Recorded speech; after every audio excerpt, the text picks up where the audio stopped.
Olá, pessoal. Boa noite. Para mim, né, que eu estou gravando à noite, mas bom dia, boa tarde, é a hora que você assistir.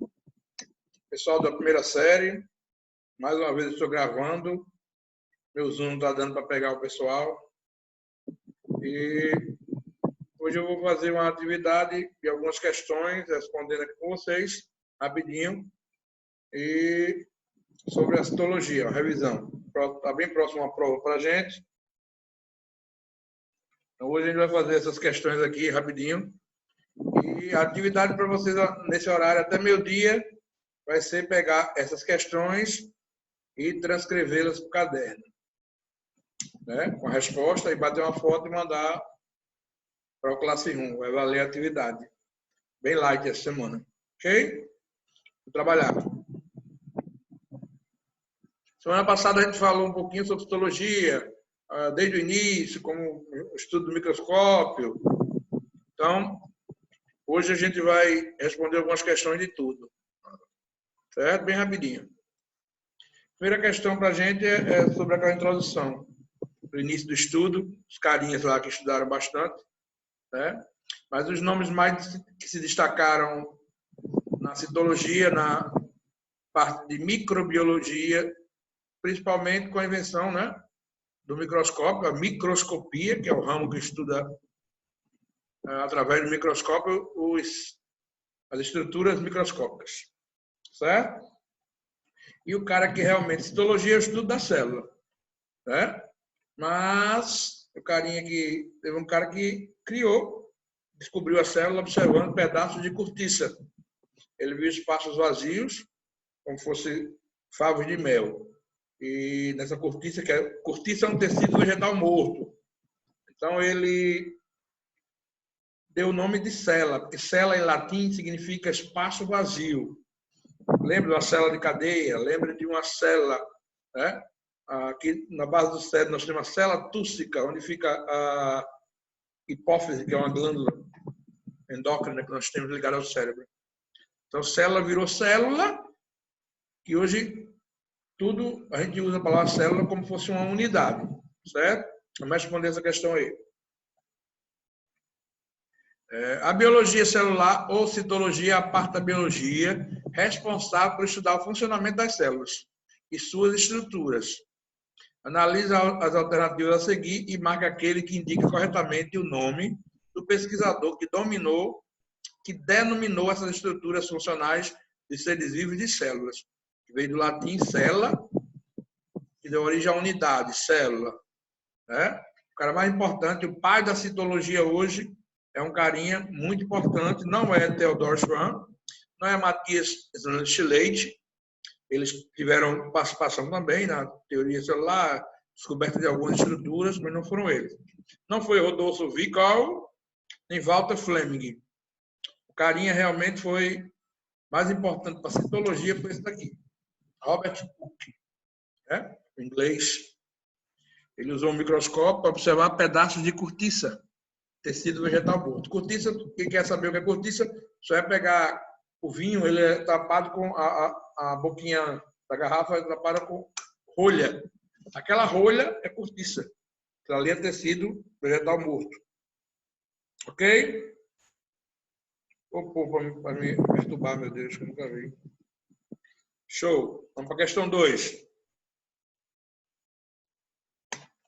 A teoria celular, gente, diz que é aquela teoria que diz todo ser vivo é formado por células. Aí, quando a gente descobriu os vírus, a gente descobriu que os vírus, eles não são os únicos seres vivos que não são formados por células. Aí criamos uma palavrinha para eles, que são os acelulares. E todo ser vivo que é formado por células são os celulares. Com uma célula, nós temos unicelulares e os pluri- ou multicelulares, que são aqueles que têm mais de uma célula.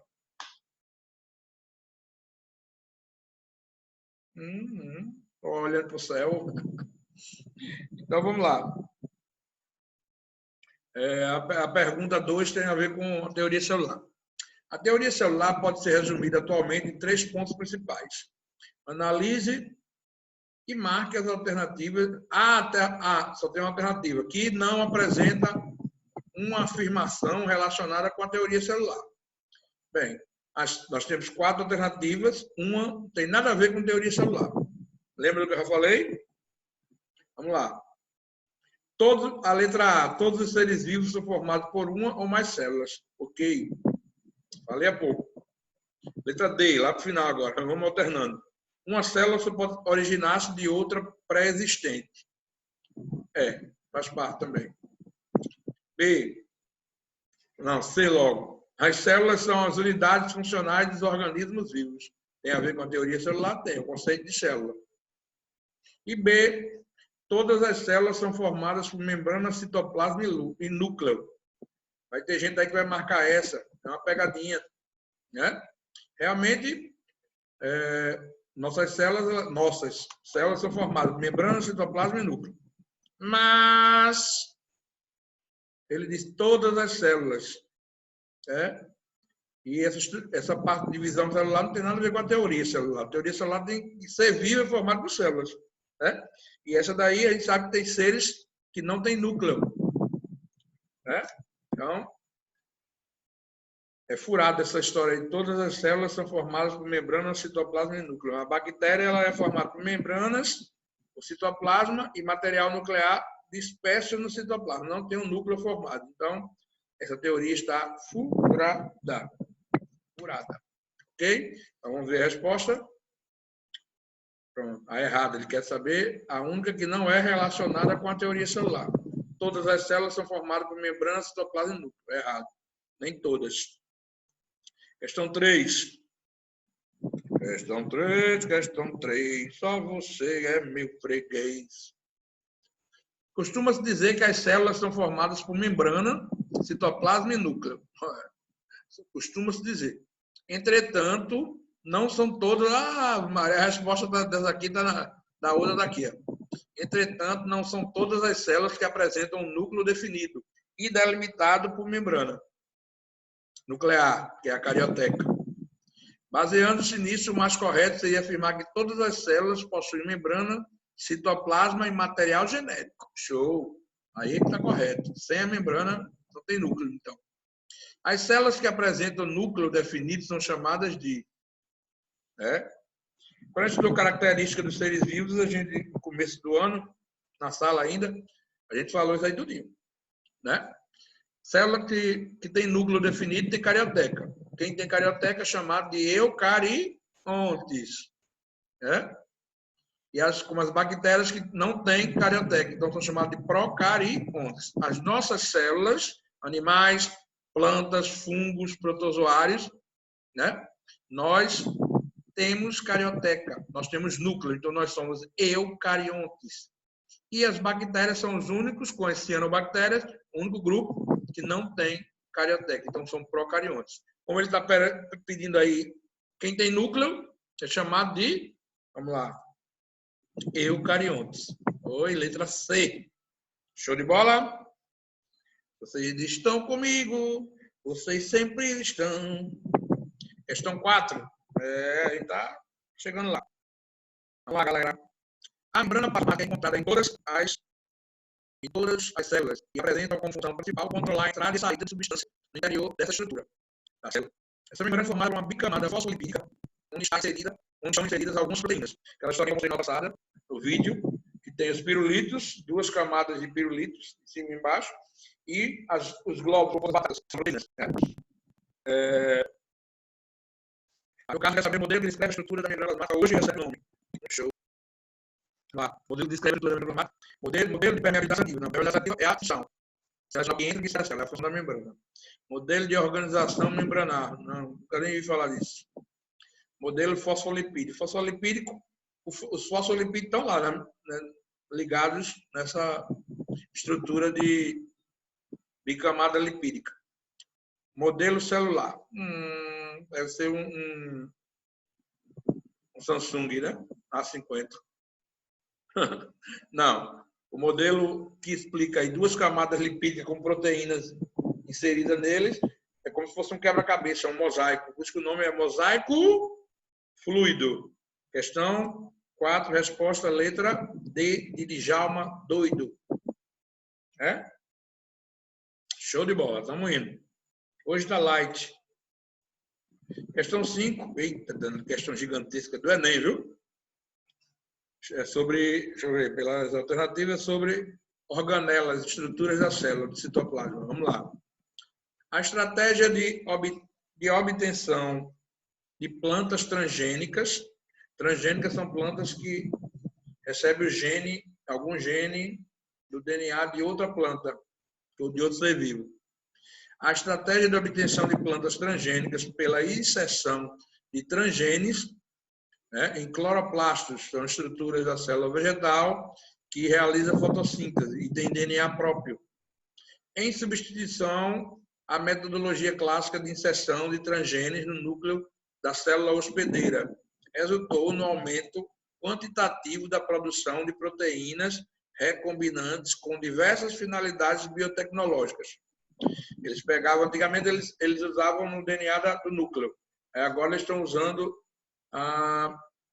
DNA eles estão inserindo no DNA de estruturas das células que têm DNA próprio. São duas estruturas que têm DNA próprio bem definidos.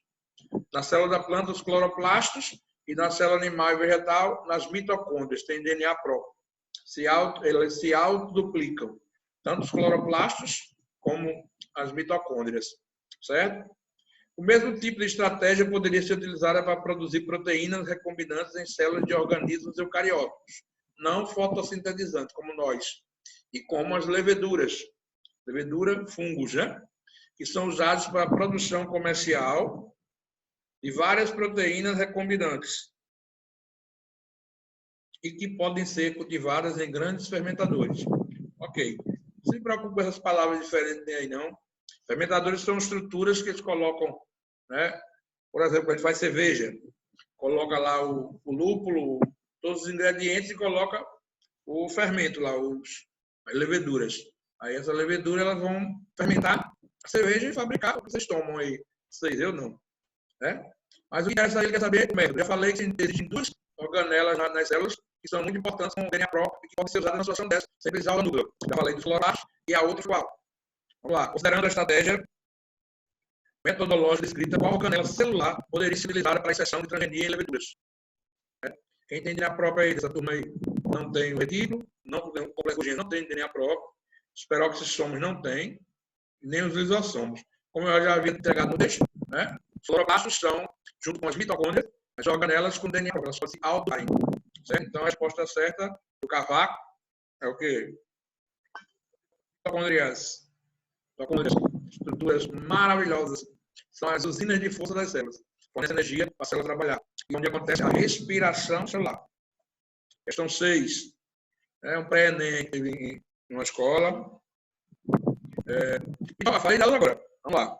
Mitocôndrias são organelas citoplasmáticas em que ocorrem etapas dos processos de respiração celular. Acabei de dizer isso aí. Ó. Olha que lindo. Né? Aí, nesse processo, moléculas orgânicas são transformadas e juntamente com o O2, o oxigênio, são produzidos gás carbônico, CO2 e H2O, que é água, liberando energia, que é armazenada na célula na forma de ATP. ATP é uma molécula energética que a gente usa na célula, né? É adenosina trifosfato. Esse fosfato ele é liberado como energia. Na espécie humana, eita, isso aí é massa, viu? O gameta masculino, espermatozoide, apresenta na sua peça intermediária um conjunto de mitocôndrias. Aí, qual é a função dessas mitocôndrias no espermatozoide? Bem, o espermatozoide ele tem uma cabeça. Na ponta da cabeça tem um acrossomo, que é uma bolsa com enzimas, para quando ele chegar no óvulo, ele estoura a bolsa de enzimas e abre um buraquinho no óvulo e ele entra na cabeça do espermatozoide, tem o núcleo, que vai levar o código genético, né, dele, e que vai entrar para juntar com o código genético do óvulo. Nós temos a peça intermediária cheia de mitocôndrias. E nós temos um flagelo, ou cauda, que serve para que o espermatozoide se locomova. Né? Então, as mitocôndrias elas estão associadas a isso aí. A cauda do meu flagelo do espermatozoide, que vai, nessa situação, vai trabalhar para que o espermatozoide chegue até o óvulo. Então, pela lógica, né? Vamos lá, letra A, aumentar a produção de hormônios sexuais masculinos, nada a ver. Localizar a tuba uterina para a fecundação do gameta feminino, nada a ver. Facilitar a ruptura na membrana do ovócito, do óvulo. Daí eu já disse que é o acrossomo que tem enzimas na ponta, né? Não é a letra C. Acelerar sua maturação durante a espermatogênese. Espermatogênese é um processo de formação dos espermatozoides. Não tem nada melhor. E é fornecer energia para a sua locomoção. Ó. Locomoção pelo flagelo. Né? O flagelo, se locomover, fazer com que mata, ele tem que ter energia para ele trabalhar. Então, as mitocôndrias da peça intermediária dos espermatozoides serve para isso, fornecer energia para a locomoção. Show de bola? Vamos ver se a resposta é essa mesmo. Setinha? Show! Quem achou quem marcou a letra E, acertou. Vamos para a questão 7. Questão de Enem também. Vocês são danados. Vamos lá. Ela está mostrando uma estrutura que ela ficou um papel. Papel 10 centímetros por 5 centímetros, ele estirado, né? Ele liso. E ele também 10 centímetros, 5 centímetros, só que ele tem umas ondulações. Dentro do corpo da gente, nas células, nós temos estruturas também chamadas de microvilosidades. Essas estruturas, elas têm forma de dedo de luva. Ó, né? As células têm essa estrutura, parece a cabeça do Bart Simpson. Né? E o intestino da gente, ele é rico em vilosidades também. O próprio intestino dele dentro é assim. E cada vilosidade é cheia de células com microvilosidades. São estruturas que aumentam a superfície de absorção dos nutrientes. Os nutrientes vão passando, se você tivesse como essa folha aí da reta, se o nutriente passa aí, ele passa rápido. Aí você não consegue absorver muito nutriente, porque a superfície ela é reta, ela é lisa, reta. Então, os nutrientes vão passando rápido, você não absorve muito. Mas quando você encontra uma superfície ondulatória, ondulada como dedo de luva, o alimento, o nutriente vai passando e vai caindo. Então, demora mais tempo e ele é absorvido. Né? A função das microvilosidades é aumentar a superfície de absorção dos nutrientes. Certo? Tanto na célula, como no próprio intestino, como órgão. Aí a questão diz, para explicar a absorção dos nutrientes, bem como a função das microvilosidades das membranas das células que revestem as paredes internas do intestino delgado, um estudante realizou o seguinte experimento. Colocou 200 ml de água em 2 recipientes.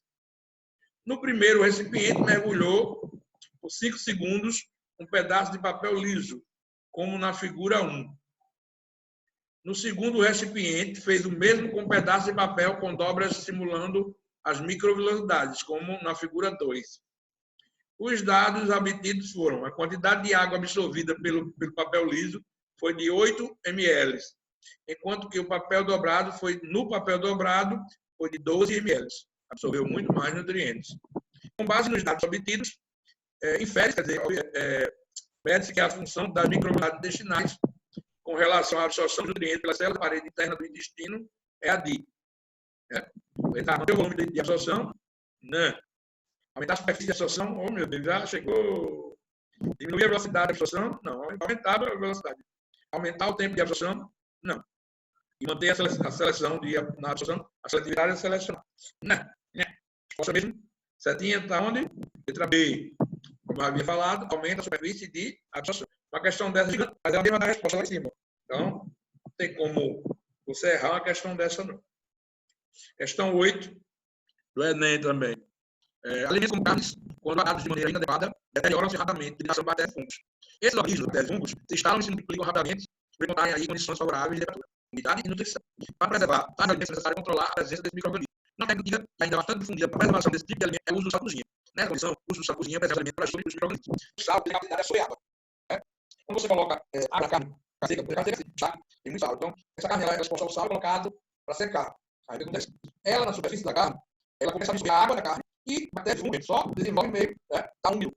Então, quando você bota sal na carne, ele absorve a água da carne. E quando tu coloca no sol, se não é carne de sol, a água que ficou presa no sal evapora para o calor do sol. A carne é seca.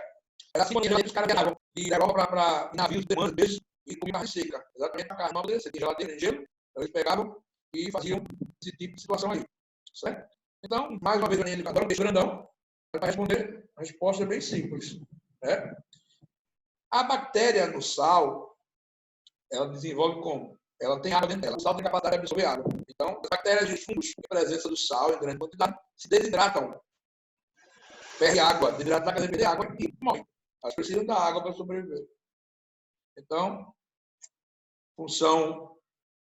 a função do sal aí é desidratar as células, né? Tanto da carne como das bactérias e dos fungos. É muito fácil.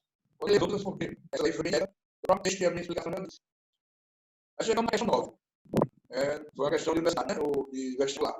Observe o esquema abaixo de uma célula. Ele está apontando aí uma célula bem conhecida. Ele colocou 3 números aí, 3 coisas. Né? E, cara, estou vendo que é uma membrana, essa membrana de fora aí é uma parede celular. Tem núcleo, então não é bactéria. É uma célula vegetal, porque ele tem ali o número 2, é um estrutura, nós estamos falando há alguns slides atrás, que são os cloroplastos, que são capazes de realizar a fotossíntese. Né?